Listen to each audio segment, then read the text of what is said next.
ಅಲ್ವಾ. ಅದರ ಬಟನ್ ಒತ್ತಿದ್ರೆ ಚಾನಲ್ ಬದಲಾಗುತ್ತೆ. ಆದರೆ ನಿಮ್ಮ ಜೀವನದ ರಿಮೋಟ್ ಯಾರ ಕೈಯಲ್ಲಿದೆ? ಯಾರೋ ಒಬ್ಬರು ನಿಮ್ಮನ್ನು ನಿಮಗೆ ಕೋಪ ಬಂತು ಅಂದ್ರೆ ಅದರ ಅರ್ಥ ಆ ವ್ಯಕ್ತಿ ನಿಮ್ಮ ಭಾವನೆಗಳ ರಿಮೋಟ್ ಅಂತ.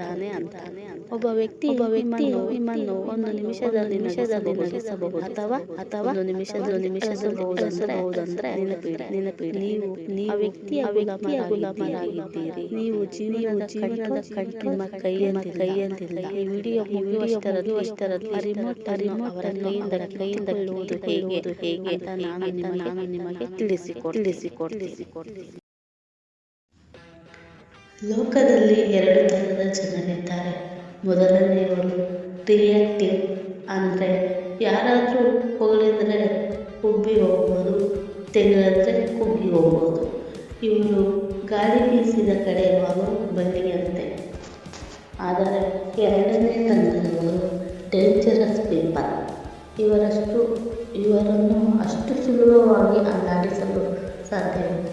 ಯಾರೋ ನಿಮ್ಮ ಬಗ್ಗೆ ಸುಳ್ಳು ಹೇಳುತ್ತಿದ್ದಾರೆ, ಬೆನ್ನ ಹಿಂದೆ ಮಾತಾಡುತ್ತಿದ್ದಾರೆ ಅಂತ ನಿಮಗೆ ಗೊತ್ತಾದಾಗ ನೀವು ಸುಮ್ಮನೆ ಒಂದು ನಗು ನಕ್ಕು ಸುಮ್ಮನಾದ್ರಲ್ಲ, ಅಲ್ಲಿ ನೀವು ಗೆದ್ದಿರಿ ಅಂತ ಅರ್ಥ. ಆ ಸೈಲೆನ್ಸ್ ಇದೆಯಲ್ಲ, ಅದು ಎದುರಿರುವವರಿಗೆ 100 ಚೇಳು ಕಡಿದಂತೆ ಅನುಭವ ನೀಡುತ್ತೆ.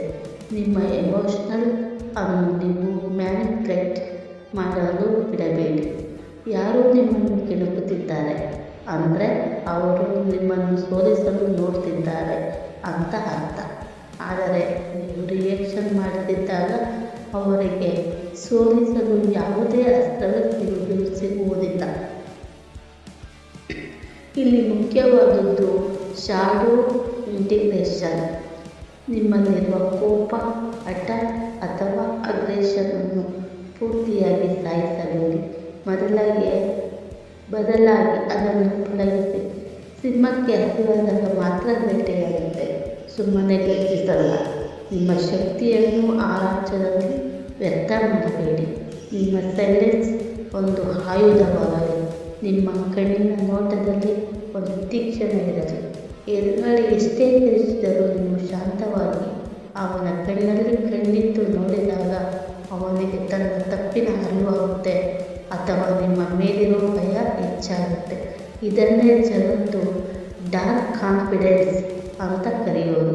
ಇದು ಅಹಂಕಾರವಲ್ಲ, ಇದು ನಿಮ್ಮ ಆತ್ಮಗೌರವದ ತುಂಗ.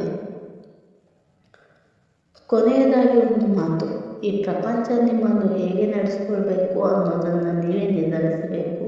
ನೀವು ರಿಯಾಕ್ಟ್ ಮಾಡೋದನ್ನು ನಿಲ್ಲಿಸಿದ ದಿನ ನಿಮ್ಮನ್ನು ನೋಯಿಸುವ ಶಕ್ತಿ ಯಾರಿಗೂ ಇರಲ್ಲ. ಇಂದಿನಿಂದ ನಿಮ್ಮ ಎಮೋಷನ್ ನಿಮ್ಮ ಕಂಟ್ರೋಲ್ನಲ್ಲಿ ಇರಲಿ, ಬೇರೆಯವರ ರಿಮೋಟ್ನಲ್ಲಿ ಅಲ್ಲ.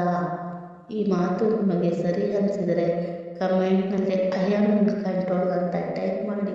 ನಿಮ್ಮ ಜೀವನದ ರಿಮೋಟನ್ನು ನಿಮ್ಮ